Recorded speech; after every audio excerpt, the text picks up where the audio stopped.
राधे राधे, जय श्री कृष्ण। दोस्तों, अब नवरात्र अब शुरू होने वाले हैं और ऐसे में हम लोग अखंड दीपक जलाते हैं। तो हमारी थोड़ी सी असावधानी की वजह से हमारे अखंड दीपक की ज्योति बुझ जाती है। हमारे मन में तरह तरह के विचार आने लगते हैं। तो यदि आप इस तरह से अखंड दीपक जलाएंगे तो नहीं बुझेगा नहीं उसके लो। इसके लिए आप क्या करें कि पहले तो आप चावल को हल्दी से कलर कर लें, फिर उसको एक प्लेट में रख के अष्टदल कमल बना लें। इसके लिए आप 8 लाइन खींच लें और फिर इसके ऊपरी सिरे को गोलाई में मिलाते हुए अष्टदल कमल बना लें।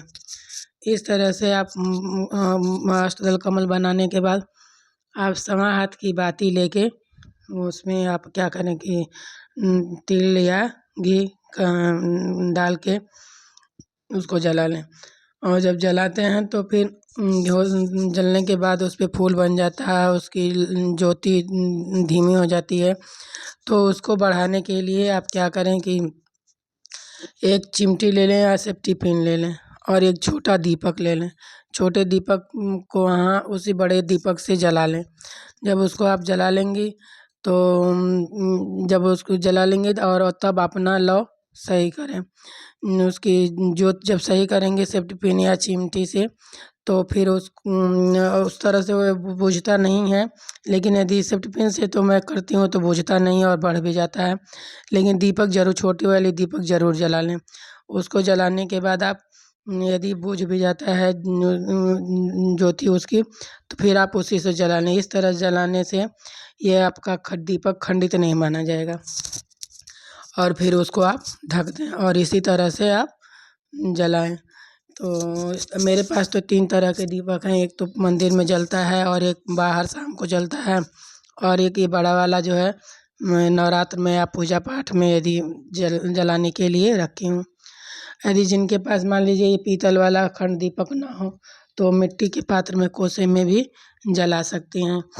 उसके लिए आप क्या करें कि ये बाती बना लें और उसको सिंगल बाती नहीं होना चाहिए, डबल बाती होनी चाहिए।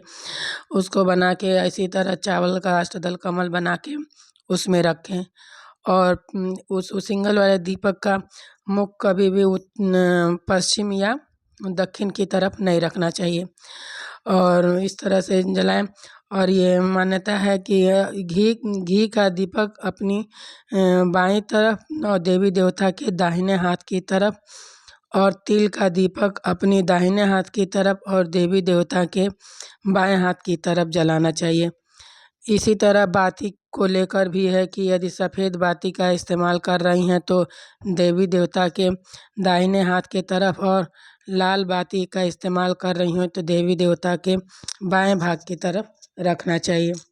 इसी तरह यदि आप अखंड दीपक जला रही हैं तो यदि आप वर्किंग वूमेन हैं और बाहर आपको जाना है तो आप मंदिर में दीप दे के आप अखंड दीपक जलवा सकती हैं।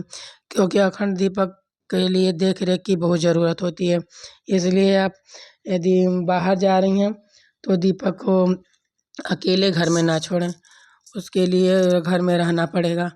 तो इस तरह से और इस तरह जो कोसे वाला आप जला रही हैं तो इसको इस तरह हमारे उसमें तो ढकने वाला मिल जाता है, इसमें तो ढकने वाला नहीं रहता है। तो इसके लिए आप क्या करें, आटा छानने के लिए जो छन्नी आती है उसको साफ कर लें और उससे आप ढक दें। इस तरह ढक देने से उसमें कीट पतंगे नहीं पड़ेंगे और उसमें दीपक बुझने का वो नहीं रहेगा। मान लीजिए कोई कीट पतंगे पड़ जाते हैं तेल में जले तो ये अच्छा भी नहीं होता है और फिर आपका दीपक भी कभी कभी कीट पतंगे गिर जाने से बुझ जाता है। इसके लिए आपकी जलाने के लिए आप पिछली सिरा को लेके जला लीजिए, उसी दीपक से जला लीजिए और फिर उसकी जोत को बढ़ा दीजिए। इस तरह से आपका दीपक खंडित भी नहीं होगा और बहुत आसानी से इसमें तो और आसानी से जल जाता है। इस तरह से जलाएंगी तो दीपक कभी खंडित नहीं होगा और ढक देंगे तो कीड़े मकोड़े भी नहीं गिरेंगे और आसानी से जलता रहेगा। राधे राधे, जय श्री कृष्ण दोस्तों।